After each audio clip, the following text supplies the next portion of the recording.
কাজী আপনারা যে বলেন রসুল যা না করছে আমরা তা করব না, এটা বিদআত, এটা শিরিকের পর্যায়ে চলে যায়। অনেক কিছু আছে তুইলা ধরলে, আপনারা করতেছেন তো। মিলাদুন নবীর বেলায় এত কষ্ট কেন? 10ই মুহররমের বেলায় এত কষ্ট কেন? গাদিরে খুমের বেলায় এত কষ্ট কেন? মা ফাতেমার ফজিলত কইতে এত কষ্ট কেন? আলে রসুলের ফজিলত কইতে এত কষ্ট কেন?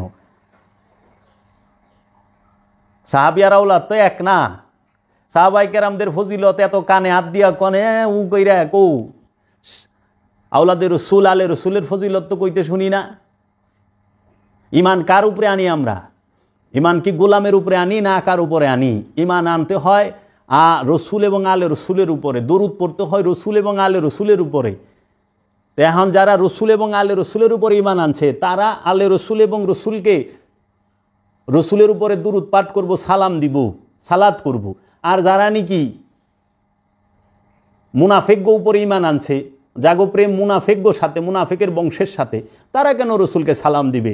রসুলের সামনে দাঁড়িয়ে মিলাদ পড়বে, রসুলের দরুদ পড়বে, দাঁড়িয়ে সালাম দেবে? কারণ তারা তো ইমান আনছে মুনাফেকগো। এখানে জগতের বুকে মুহাম্মদ সাল্লাল্লাহু আলাইহি ওয়াসাল্লামের শান মান মর্যাদাকে যদি পরিপূর্ণভাবে কেউ তুলে ধরে থাকে, সে হচ্ছে কালান্দার বাবা জাহাঙ্গীর বা ইমান আল সুরেশ্বরী। যদি কারো শুনতে মনে চায় সেজন্য আমার কাছে আসে, আমি শুনিয়ে দেব বাবা জাহাঙ্গীর থেকে। বাবা জাহাঙ্গীর রসুল প্রেমিক, আলে রসুলের প্রেমিক, সাহাবায়ে কেরামদের প্রেমিক।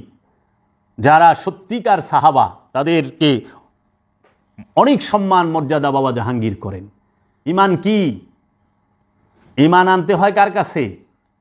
যদি মহানবীকে ভালোবাসলে, মহানবীর কথা বললে শিয়া হয়, যদি মা ফাতেমার কথা বললে শিয়া হয়, যদি মাওলা আলীর কথা বললে শিয়া হয়, যদি ইমাম হাসান হুসাইন আলাইহিস সালাতু ওয়াস সালামের কথা বললে শিয়া হয়, যদি জলিলুল কদর সাহাবাদের কেরামদের কথা বললে শিয়া হয়, যদি ওলি আল্লাহদের কথা বললে শিয়া হয়,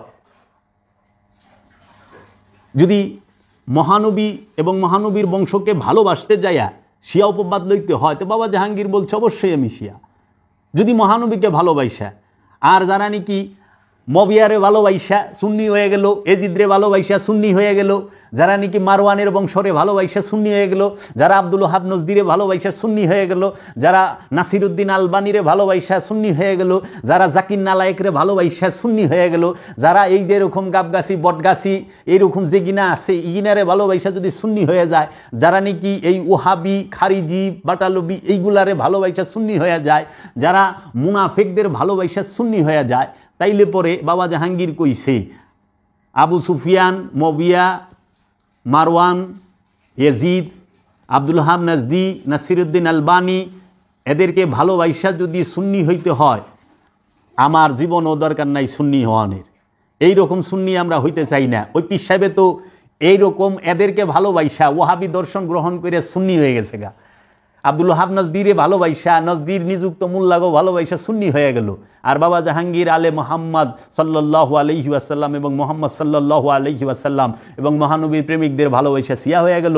তাহলে আমিও তো সেই কাতারেই আছি। আমি মোহাম্মদ এবং আলে মোহাম্মদের উপর ঈমান আনছি, আমি কোনো মুনাফিকের উপর ঈমান আনি নাই। আমাকে এক মৌলবী জিজ্ঞেস করছিল, আপনি মবিয়াকে সাহাবী মানেন না মানেন না? আমি সোজা বলছি অবশ্যই আমি মবিয়াকে সাহাবী মানি, কিন্তু সে মুনাফেক সাহাবী, সে মুনাফেক সাহাবী, সেই ইমানদার সাহাবী নয়। কীভাবে? আমি বললাম আসেন একটু বলি। যে মাওলা আলীর বিরুদ্ধে অস্ত্র ধরে সে কেমন সাহাবী? যে মাওলা আলীর বিরুদ্ধে সিফিনের যুদ্ধ করে, জঙ্গে জামালের যুদ্ধে অবস্থান করে, জঙ্গে জামাল এবং সিফিনের যুদ্ধে 70,000 দুই পক্ষের সাহাবী হত্যা হয়েছে। আচ্ছা, যদি মাওলা আলী মহানবী বলছে আনা মাদিনাতুল ইলমি আলী ও বাবাহা, আমি এলেমের শহর, আলী তার দরজা, যে আলীর বিরুদ্ধে অস্ত্র ধরল সে আমার বিরুদ্ধে অস্ত্র ধরল, যে আলীর বিরুদ্ধে কথা বলল সে আমার বিরুদ্ধে কথা বলল। মহানবী বলল মুনাফিক চেনার সবচেয়ে বড় মাধ্যমই হচ্ছে মাওলা আলী। মহানবী যাকে বলছে মান কুন্তু মাওলাও ফাহাজ আলীউন মাওলাও। আচ্ছা ঠিক আছে, মাওলা আলীর বিরুদ্ধে অস্ত্র ধরছে, যুদ্ধ করছে। এই মবিয়ার নেতৃত্বে জলিলুল কদর সাহাবী হযরত আবু হুরায়রা সিফিনের যুদ্ধে শাহাদাত বরণ করছে। হযরত ওয়াইস কারনি তাকে এক কূপে ডুবি টুকরা করছে এই মবিয়ার নেতৃত্বে। মবিয়ার দল এরা জলিলুল কদর সাহাবাদের পায়ে তীর বিন্দাইছে এর আমলে। আচ্ছা, এই মবিয়ার আমলে মারওয়ানের দ্বারা মা আয়েশাকে হত্যা করা হয়েছে। এই মবিয়ার আমলে এই মবিয়াই হজরত আবু বকর সিদ্দিকের বড় ছেলে মোহাম্মদ বিন আবু বকরকে হত্যা করছে। এই মবিয়া একটু খেয়াল করেন, এই মবিয়া সে ইমাম হাসান আলাইহিস সালামকে বিষ প্রয়োগ করে হত্যা করছে। মবিয়ার আমলে মবিয়া কি বিচার করছে? এই মবিয়া এজিদকে ক্ষমতায় বহাইছে।